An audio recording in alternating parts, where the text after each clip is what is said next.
Imagine walking through a forgotten factory, where thousands of clothes were once made every day, where machines roared non-stop, and hundreds of workers packed the place with life. But now, it's silent. Today, we're going inside an abandoned clothing factory, and what we find inside will honestly make you question what really happened here. Urban exploration is not just about adventure, it's also about history. Quick reminder, this video is made for educational and documentary purposes only. Abandoned buildings can be dangerous and may be illegal to enter without permission. Now with that said, let's begin the expedition. From the outside, the building looks like it's been forgotten by time. Huge cracked windows, rusted gates, and nature slowly swallowing the walls. And this isn't a small building. This is a full-scale clothing production factory.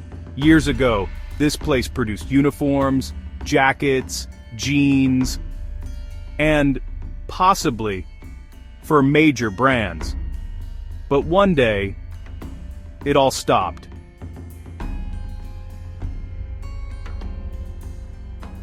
Abandoned clothing factories are some of the creepiest places to explore, because they often feel like time capsules. Unlike normal abandoned buildings, factories like this are usually left behind with the tools of production still inside.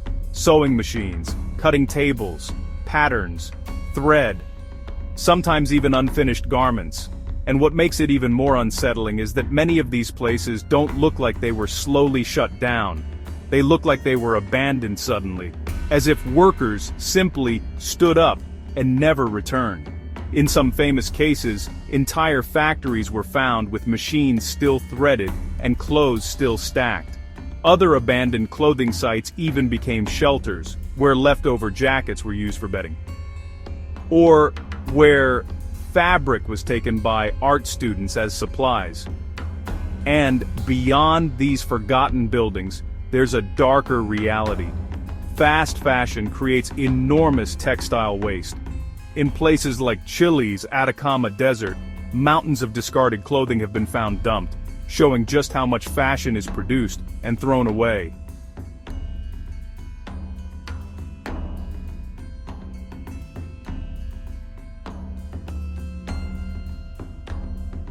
There are abandoned clothing factories so well preserved, they look like workers just stepped out for a break. One of the most famous examples is the Rosenau Brothers clothing factory, believed to be in central Pennsylvania. It operated for decades, starting around the 1930s, making women's and girls' dresses, and it was once a major local employer. But in the early 1990s it closed down due to growing competition from cheaper overseas manufacturing. What makes it legendary in urban exploration is how much was left behind. Sewing machines, workstations, and even personal items frozen in time.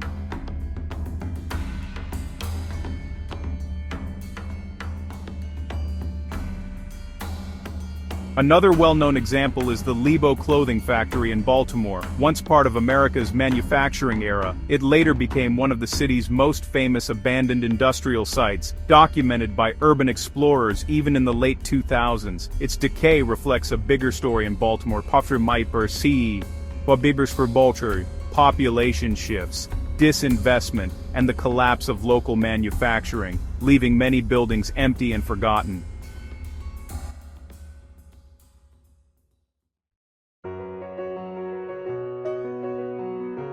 Some abandoned factories aren't hidden deep in the woods. Some are sitting in plain sight, right in the middle of town. In Lansford, Pennsylvania, a former coal town that's seen better days, there's an abandoned clothing factory called Kitty Clothes. This place once produced children's clothing, including Cinderella brand outfits, and for years it supported local families. But in 1988, Kitty Clothes shut down, and ever since then, the building has been left to decay.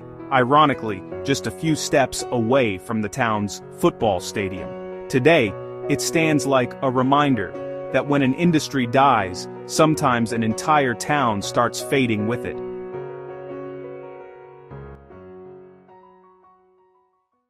The moment you step inside, you feel it instantly. The air is heavier. Dust fills the room like fog. Every footstep echoes, like the building itself is listening, and then, we see the first sign that this place was abandoned suddenly. This is the heart of the factory. The production floor. Rows and rows of sewing machines, cutting tables that stretch like runways, even racks where finished clothes would hang. But everything is frozen in time. It's like the workers stood up one day and never came back. Some machines still have fabric trapped underneath the needle, as if someone was mid-stitch when the factory shut down. Next, we reach the locker room. This is where workers kept their personal belongings, and you can feel the humanity here. Old shoes left behind, a lunchbox crushed on the floor. Some lockers still have names. These weren't just employees, they were people with lives, routines, families. So, again, what forced everyone to leave? We follow the hallway to the admin office. The floor is covered in paperwork, invoices, payroll sheets, production schedules, and then, something shocking, a calendar on the wall. The last marked date is months before anyone ever reported this building abandoned. That means the factory may have been struggling quietly, long before it officially closed. And now, we enter the most disturbing section. The dye room. This is where fabric was dyed and chemically treated. The walls are stained. Old barrels are stacked like tombstones, and there are warning signs everywhere. This is the kind of place that could become deadly if chemicals were left behind, or if the ventilation systems failed. Some people believe toxic exposure is one reason clothing factories shut down, especially older factories that didn't follow modern safety standards. Beneath the factory is a basement nobody wants to visit. It smells like rust and stagnant water.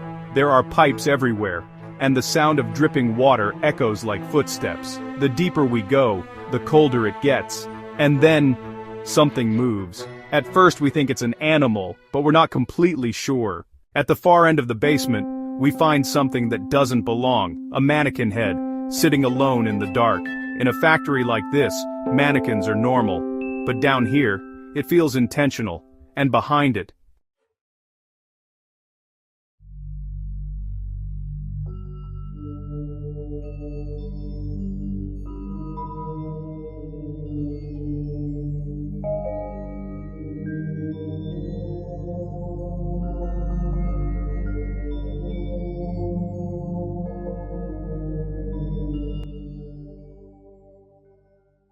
we leave the factory the same way we entered, quietly, with respect, and with questions that may never be answered.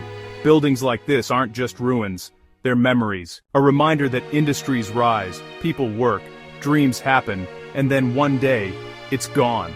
If you want more urban expeditions like this, subscribe and join the journey. Because the world is full of places people forgot, and stories nobody ever told.